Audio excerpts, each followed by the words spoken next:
and belief. I know the religious people believe, the scientist has proved. What do you believe? What do you think happens when we die? Well, so I can make some unassailable statements about what happens when you die. So you spend your life eating food. Food has a calorie content, and calorie is a source of energy. Calorie is a unit of energy. You bring it in, and then the energy is available for you to maintain your body temperature at nearly 100 degrees. It's 98.6. How do you keep something at 100 degrees when nothing else around you is? You're burning energy to sustain that, because biologically, we need to be at that temperature to function, okay? You also need energy to walk and to move. That's why you eat food. The moment you die, what happens? You don't maintain the energy. Your temperature drops. How far does it drop? To room temperature. At a funeral, in the casket, if you touch the hand of the person in the casket, your first thought is, the body's cold. No, it's not. It's room temperature. But it's cold compared to 100 degrees. They're no longer burning this energy. Okay, so now, every one of your molecules has energy within it. If you get cremated, that energy gets released in the form of heat. And you heat the air, and that air radiates to space. You get buried, which is how I want my body to be disposed of. Bury me. Bury me. Because you know why? I don't want the energy content of my body to just get radiated out into space, of no use to anybody. Put me in the ground. Let the worms, microbes come in and out of my body. And the energy content of my body that I had assembled over my lifetime, consuming the flora and fauna of this earth, my body then returns to them. And thus is the cycle of life. I know that's going to happen because you can measure where the energy goes. And that's how I want to go out. But you're not conscious, and that's for eternity, right? Yeah, there's no evidence that I have any consciousness of anything. And by the way, is that so weird? Did you have consciousness before you were born? Were you saying, how come I'm not on Earth? My gosh, I need to be on Earth. Or where am I?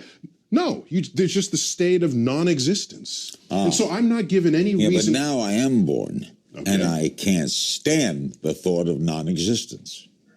See, I already have existence. I accept Okay, it is true. We fear death because we are born knowing only life. Right. I get that. However, I take another view, because I've been asked, if you could live forever, would you? Yes. Okay, we're done on the interview. Yes. No, okay, sure, that's an attractive idea.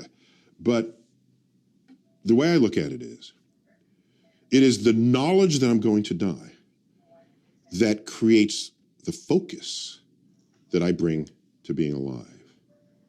The urgency of accomplishment, the need to express love now, not later.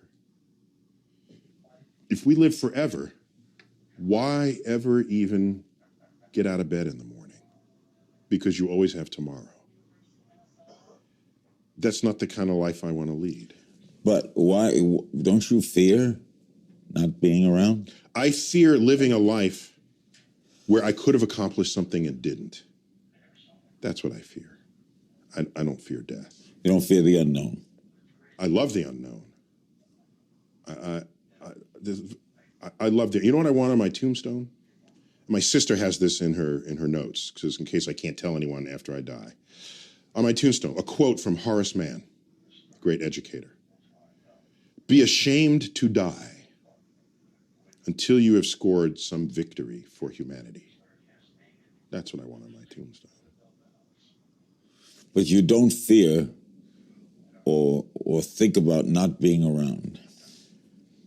My great regret for not being around would be, it would be kind of cool to see my kids continue to grow. Don't you want to know that? Yeah, that'd be fun. I want to see what inventions would make life easier, what clever discoveries or innovations would arise out of the collective brain work What do of you my think? species. What do you think when you see religious people? Of What do you my think? species. What do you think when you see religious people? When you see popes or rabbis or people who fervently believe, the Billy Grahams of the world, who are sincere and wonderful people, Yeah, of course. who actually may be delusional that they're going somewhere? No, they're embedded in belief systems. And what I look at is I see all the belief systems, and when you line them up, they're not really compatible with one another. So whatever they're believing, it can't be a truth that applies to everybody, because other people believe what they do with no less fervor. And so I sit back as a person who's interested in objective truths, and I say, well, it doesn't look like that's a path towards an objective truth. So let people continue to think and say what they want. But as a citizen of a country that is not founded on a religion, it's founded with sort of a secular construct in a way that protects whatever religion you want to express. This is protected in the Constitution. The Constitution doesn't actually mention God. Right.